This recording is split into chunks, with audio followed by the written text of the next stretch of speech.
어버이 주일입니다. 오늘 우리가 있는 것은 우리 부모님 때문에 이 세상에 태어나고 또 지금 이처럼 살게 된 것입니다. 다시 한번 우리 자녀들은 부모님의 은혜를 마음속 깊이 생각하고 또 하나님의 뜻을 새기는 그런 날이 되었으면 좋겠습니다. 저는 오늘 이 시간에 본문 말씀을 가지고 노아의 자녀를 통해 얻는 교훈, 이러한 제목으로 말씀을 전하려고 합니다. 성령께서 이 말씀을 듣는 우리를 깨우쳐 주시기를 원합니다. 노아는 홍수 후에 세 아들과 함께 농사를 지었습니다. 어느 날 노아는 자신이 농사지은 포도를 가지고 담근 포도주를 마시게 되었는데 너무나 많이 마셔서 취해서 자신도 모르게 옷까지 다 벗어던지고 알몸으로 잠에 들었습니다. 이 모습을 둘째 아들 함이 보게 되었고, 함은 이 사실을 자기의 형 셈과 그리고 동생인 야벳에게 알렸습니다. 함은 아버지의 그 수치스러운 모습을 보면서, 뒤에서 말씀을 드리겠습니다마는 아버지를 조롱했는데, 셈과 야벳은 아버지의 그 수치를 덮어드리는 그런 아들들이었습니다. 같은 아들이었지만 함이라고 하는 아들은 아버지의 수치를 드러냈고, 셈과 야벳은 아버지의 수치를 덮어드렸습니다. 술에 깬 아버지가 이 사실을 알고 함이 한 행동에 대해서 저주를 했고, 셈과 야벳에 대한 행동을 알고 그들을 축복했습니다. 그런데 참으로 놀라운 사실은 지금 보게 되면 노아가 자기 아들 함과 셈과 야벳에게 했던 저주와 축복이 다 그대로 이루어졌다고 하는 사실입니다. 여러분, 우리는 모든 것을 보고 계시는 하나님 앞에서 사는 것입니다. 그러므로 오늘 우리가 그냥 내 마음대로 내 생각대로 살아서는 안 됩니다. 잘 살아야 됩니다. 내가 사는 삶이 시가 되고 반드시 내 인생을 살면서 그 씨가 자라서 결실로 나타나게 된다는 사실을 믿으시기를 바랍니다. 노아가 이 함이라고 하는 아들을 저주하고 셈과 야벳을 축복했는데, 성경을 보고 또 지금까지 세계의 역사를 보면 너무나도 구체적으로 노아가 이야기한 대로 아들에게 그대로 이루어졌습니다. 자, 우리가 성경을 보게 되면 이 함이 저주를 받았잖아요. 근데 이 함은 인종으로 말하면 흑인종의 조상입니다. 그리고 셈은 황인종의 조상이 됐고, 야벳은 백인종의 조상이 되었습니다. 하나님께서 이 노아가 함에게 저주를 했는데, 뭐라고 저주를 했냐면 셈의 종이 되게 저주를 했습니다. 셈의 종이 된다. 사실 우리가 성경에서는 이 노아가 예언한 것이 다 그렇게 이루어진 것을 확인하기가 어렵습니다. 중간에 끊어지기 때문에, 성경의 기록이 끝나기 때문에. 그러나 지금 현대사까지 성경의 그 역사를 이어보면은요, 이 함의 자손이 그 이후에 번성을 해가지고요, 애굽이라고 하는 나라가 이 함의 자손이 세운 나라예요. 근데 애굽이라고 하는 나라가 이스라엘을 자기의 종으로 삼아서 요셉 때 이스라엘의 자손들이 그리 돌아가지 않습니까? 거기서 종으로 삼아서 430년 동안 그곳에서 셈의 자손이 그곳에서 종노릇하는 거죠. 노아의 예언과는 반대로 그렇게 된 것 같이 그렇게 성경에 기록이 되어 있습니다. 그리고 그 후에 또 바벨론이 일어나서 이스라엘을 침공하는데 바벨론이 바로 함의 자손입니다. 그래서 이스라엘을 점령하고 그 이스라엘 백성들을 포로로 끌고 가고 그렇게 했는데, 후일에 보게 되면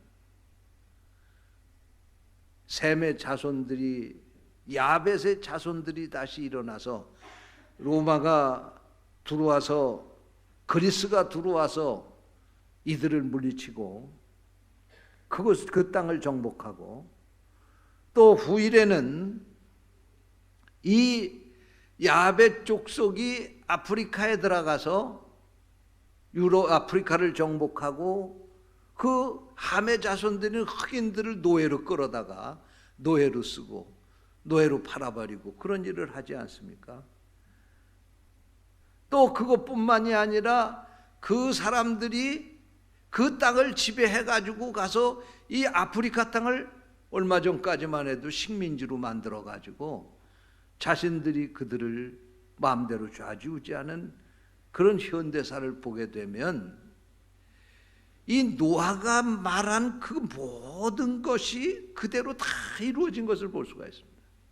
근데 그 가운데서 가장 큰 복은 이 셈 족속을 통해서 하나님이 주신 축복인데, 셈의 자손이 누구냐면 아브라함이고, 그리고 다윗이고, 그리고 그 셈의 자손에서 예수님이 태어나신 겁니다. 할렐루야. 그래서 이 예수님이 온 세상 온 인류를 구원하는 영적 축복의 길을 열게 된 것입니다. 여러분, 우리는 이와 같은 사실을 보면서 정말 이 노아가 예언했던 그 말씀이 그대로 다 이루어졌다고 하는 것을 확인을 할 수가 있고, 이와 같은 것을 보면서 정말 우리가 지금 어떻게 사느냐가 우리 인생을 결정하고 우리 후손들의 운명을 결정하는구나, 그런 생각을 가지고 우리가 살아야 될 줄로 믿습니다. 어저께 우리 김신혜 목사님이 카카오톡에다 글을 하나 올렸는데, 그런 글을 하나 올렸더라고요. 우리 김신혜 목사님이 이스라엘 가서 구약학 박사학위를 받고 와서 지금 감신대학에서 교수하고 그러는 분 아닙니까? 근데 구약의 이 언어를 보게 되면 복이라고 하는 말이 두 가지 단어를 쓴다는 거예요. 첫 번째로는 바라크라고 하는 단어를 쓰는데, 이 바라크라고 하는 단어는 복이라고 그렇게 해석을 하는데, 이 복은 아무 조건 없이 하나님이 거저 주시는 복을 바라크라고 그런다. 여러분, 우리가 사실 무슨 공로가 있어서 하나님 앞에 구원받은 건 아닙니다. 예? 우리가 무슨 선한 행실로 하나님의 자녀가 된 거 아닙니다. 하나님이 거저 우리에게 복을 주셔서 그렇게 된 겁니다. 할렐루야. 이거 바라크라고 그러는 거예요. 그런데 두 번째로 구약에 쓰는 복이라고 하는 단어는 아스레이라고 하는 단어가 있는데, 이 아스레이라고 하는 이 단어는 복이라고 그렇게 해석을 했지만 바라크하고는 다른 단어예요. 해석은 우리나라 말로는 복이라고 똑같이 해석을 했지만, 이건 뭐냐? 조건이 있는 복이에요. 그러니까 무조건 아무 조건 없이 주는 그런 하나님의 은혜가 아니라, 이 아스레이라고 하는 이 단어의 복은 우리가 하나님 앞에서 어떻게 사는가에 따라서 주어질 수도 있고 안 주어질 수도 있는 복이에요. 우리가 부모님에게 어떻게 사느냐, 부모님에게 어떻게 하고 사느냐에 따라서 복을 받을 수 있고, 받을 수도 있고 못 받기도 한다, 그런 말씀입니다. 여러분, 우리가 이 세상에 사는 동안 이 두 가지 축복을 다 받아야 될 줄로 믿습니다. 하나는 구원의 은혜, 거저 주시는 복도 받아야 되는데, 또한 우리가 하나님과의 관계를 통해서 부모님에게 우리가 어떻게 했느냐의 이것을 통해서 하나님이 주시는 복도 받아야 될 줄로 믿습니다. 우리 부평제일교회 성도들은 이 복을 받는 성도들이 되시기를 주님의 이름으로 축원합니다. 그러면 첫째로 생각해 볼 것은, 함이 왜 아버지에게 이렇게 했을까요? 오늘 본문 21절 말씀에 보니까 아버지가 포도주를 마시고 취하여 장막 안에서 벌거벗은지라. 어떤 청년이 저한테 와서 질문을 해요. 목사님, 성경에 술 마시는 거 죄입니까 아닙니까? 성경 말씀에 어떻게 되어 있습니까? 그래요. 근데 사실 뭐 술 마시는 게 죄는 아니죠. 술 마시는데 취해가지고 인사불성이 돼서 딴짓하는 게 죄지. 그렇잖아요? 술 마시고 내 아내가 아니고 남이 술집에 있는 여자가 내 아내인 줄 알고 나쁜 짓 하면 그게 죄가 되는 거지. 술을 마시는 게 뭐 성경에 죄라고 나와 있지 않아요. 그런데 술을 마시고 내 마음대로 절제할 수 없을 때 그것이 취한 겁니다. 취한 거예요. 그러니까 여러분, 혹시 술을 절대로는 안 마실 수는 없습니다. 그런 분은 마시세요. 그 대신 교회는 나오시기 바랍니다. 그래 언젠가 끊을 테니까. 그러나 취하지는 마시기 바랍니다. 예? 그럼 어떤 게 취한 정도냐? 내가 절제할 수 없을 때가 취한 거예요. 말도 내가 절제할 수 없을 때 그 사람 취한 거예요. 그러니까 술 먹으면은 이상한 소리 막 하는 분들이 있죠. 예? 그게 취한 겁니다. 그렇게까지 가면은 안 되는 거예요. 또 술 마셔서 내가 내 몸을 절제할 수 없고 내 몸을 제어할 수 없을 때 그게 취한 거예요. 그런데 여기 보니까 노아가 바로 그 상태에 이르게 된 거예요. 사실 이 함이 뭐 없는 것을 갖다 만들어서 한 것은 아닙니다. 노아가 실수를 했습니다. 노아의 허물 때문에 함이 아버지를 이렇게 나가가지고 아버지 벌거벗고 저렇게 부끄러운 모습하고 들어놓았다고 소문을 낸 거예요. 사실 아버지가 함이 아버지를 봤을 때 과거에 아버지는 그런 아버지가 아니었어요. 젊었을 때 아버지는 참으로 완벽했고 그 아버지는 실수를 하는 것을 보지를 못한 거예요. 그런데 아버지가 지금 나이가 들고 이제는 술을 잡수셨는데 너무 잡수셔서 취하고 나니까는 이제는 자기 행동 하나도 절제를 하기가 힘든 상태였던 거예요. 함이 이런 모습을 보니까 그냥 참을 수가 없었던 거예요. 그래서 나가서 아버지가 그런 수치를 드러냈다고 세상에 나가서 소문을 내게 된 거예요. 근데 사실 젊었을 때 노아가 뭐 실수 안 했을까요?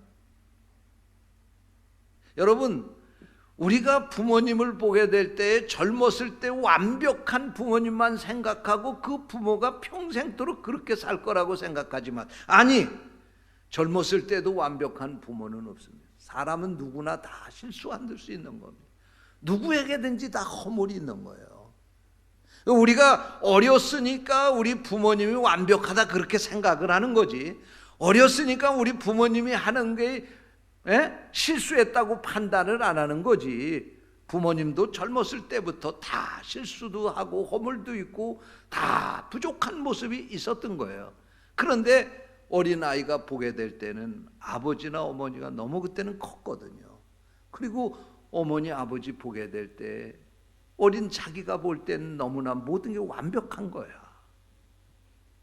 그런데 이 노아가 그만 자기의 그 치부를 드러내고 그렇게 하고 있는 그 모습을 보게 될 때에 그 아들 함은 이것을 그냥 덮어주려고 하지 않고 가가지고 소문을 내게 된 겁니다.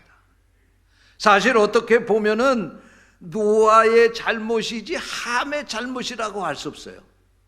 그러나 이 성경은 함이 아버지의 수치를 세상에 드러낸 것에 대해서 하나님이 지금 저주를 하고 있는 것입니다. 여러분, 우리가 분명히 알아야 됩니다. 우리가 부모를 생각하게 될 때 완벽한 사람으로 생각하고 부모가 혹시 실수한다고 해서 그것에 실망을 하거나 부모가 잘못된 길을 가고 있다고 그렇게 생각을 하면 안 되는 거예요. 부모도 얼마든지 그럴 수 있는 것입니다. 한번 생각해 보세요. 노아가 얼마나 훌륭한 사람이었습니까? 노아는 의로운 사람이었습니다. 당대 가장 완전한 사람이었습니다. 하나님과 동행하는 사람이었습니다. 그래서 하나님은 이 지구상에 많은 사람들이 살고 있었음에도 불구하고 하나님이 노아를 부르신 거 아닙니까? 그리고 노아 그 한 사람에게 저 산 꼭대기에 가서 방주를 지으라고 하나님의 계획을 말씀을 드리면서 방주를 지으라고 하신 것 아닙니까? 얼마나 노아의 믿음이 훌륭하면 하나님의 그 약속을 믿고 120년 동안 산에 올라가서 방주를 만들었겠어요. 노아는 이런 사람이었습니다. 그래서 노아의 그 믿음을 보시고 하나님은 그를 사용하셨고 홍수로 세상을 심판하시게 될 때 노아를 구원하셨을 뿐만 아니라 그 노아의 믿음을 보시고 그 가족 8식구를 다 그 홍수 심판에서 구원한 것 아닙니까? 노아가 이렇게 훌륭한 사람이었음에도 불구하고 실수를 했다고 하면 여러분, 우리 부모님은 말할 것도 없지 않겠습니까? 우리 부모님도 연약한 인간입니다. 얼마든지 허물이 있을 수 있습니다. 그러므로 우리가 부모님이 무엇인가 잘못을 했을 때에 왜 그럴 수가 있나? 이런 생각을 가지기에 앞서서 우리는 우리 부모님도 얼마든지 우리와 같은 연약한 존재이다. 부모님도 실수할 수 있고 부모님에게도 허물이 있다. 이렇게 생각하고 이해하기를 애쓰는 그런 자녀들이 되시기를 주님의 이름으로 축원합니다. 지금 볼품없는 부모의 모습이지만 우리 부모님은 나를 키우기 위해서 내 모든 허물을 덮어주신 분이에요.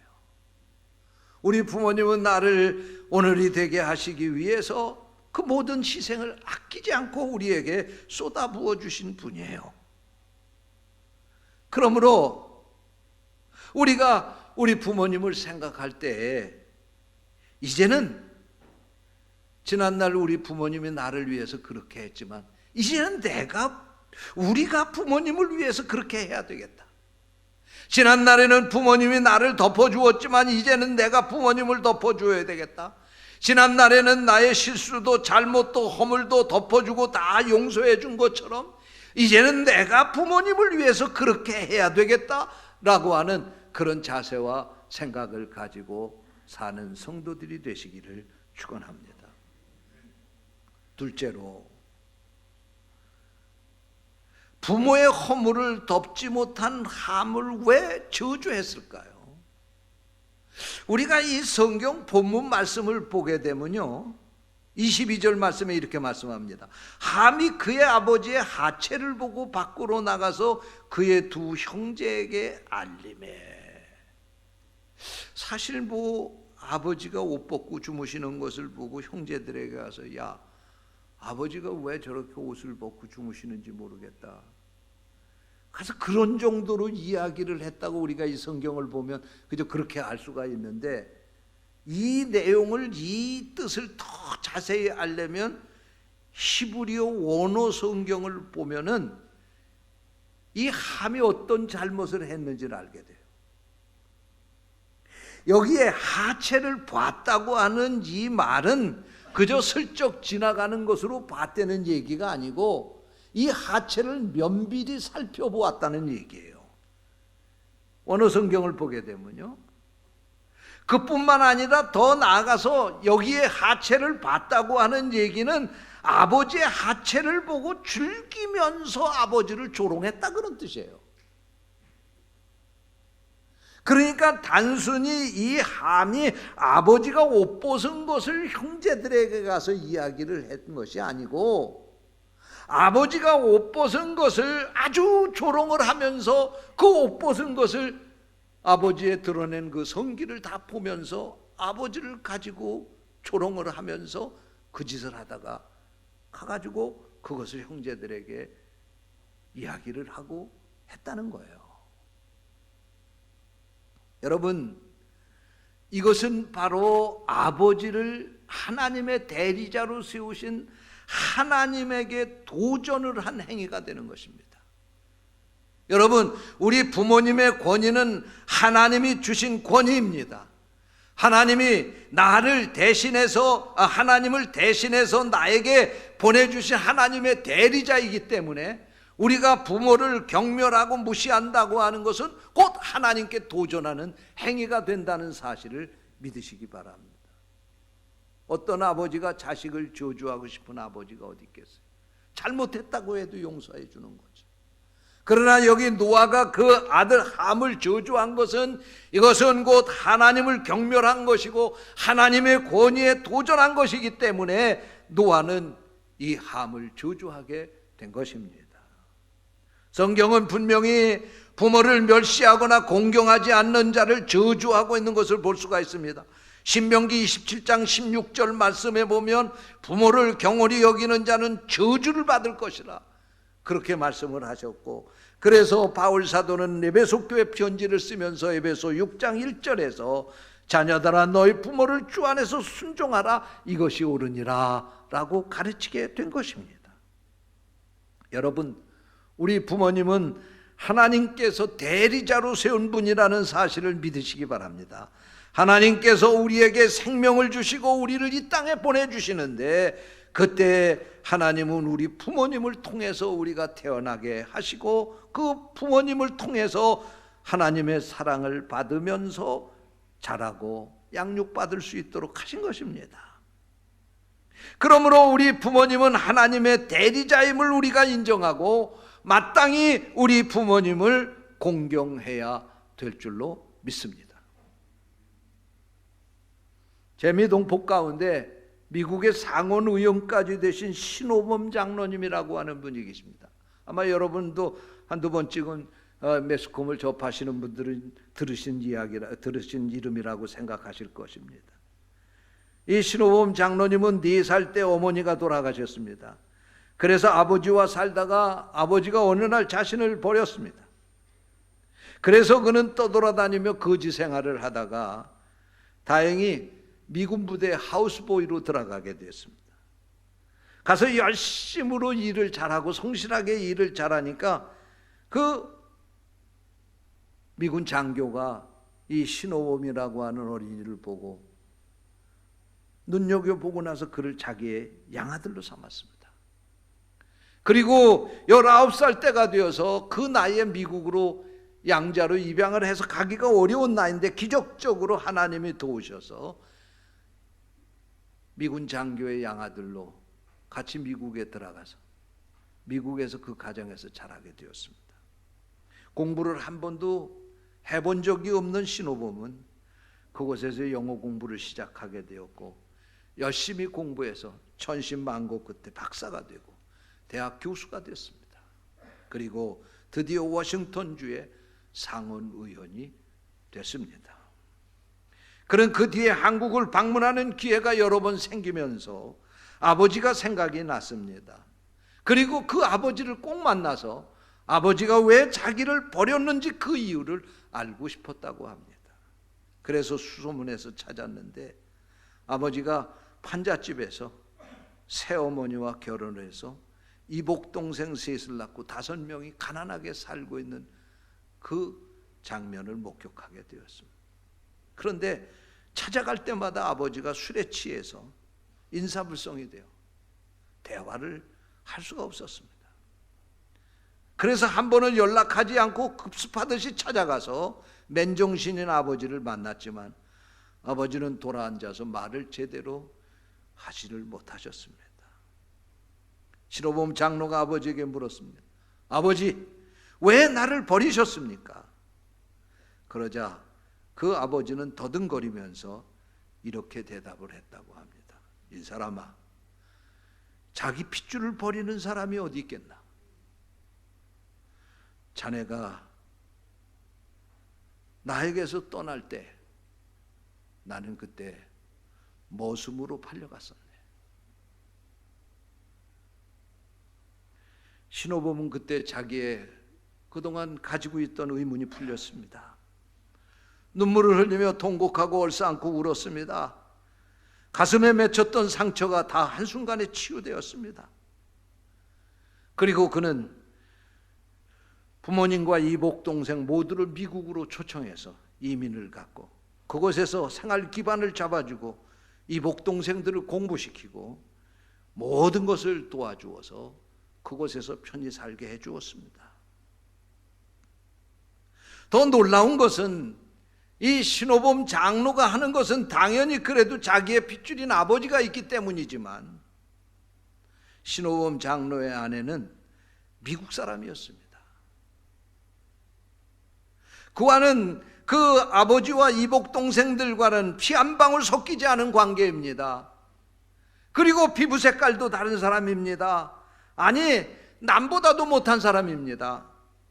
그럼에도 불구하고 이 신호범 장로의 부인은 열심으로 그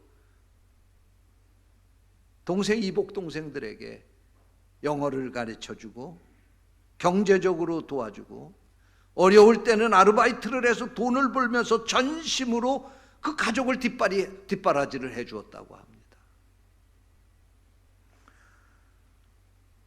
어느 날 신호범 장로가 자기 아내에게 물었습니다. 여보, 나는 미워도 내 아버지고 이복 동생인데 당신은 아무 상관도 없는 저들에게 어떻게 그렇게 하는 거요? 도대체 그 이유가 뭐요? 그리고 이야기를 했더니 그 부인이 이렇게 대답을 하더라는 것입니다. 성경에는 네 부모를 공경하라고 하셨지 어떤 부모를 공경하라고 말씀하지 않으셨습니다. 여러분, 무슨 말씀입니까? 부모가 무엇을 해줘서가 아니라 그냥 부모라고 하는 그 이유 하나만이라도 그것만 가지고도 공경을 해야 될 하나님의 명령이라는 말씀입니다. 싫어도 해야 된다는 말씀입니다.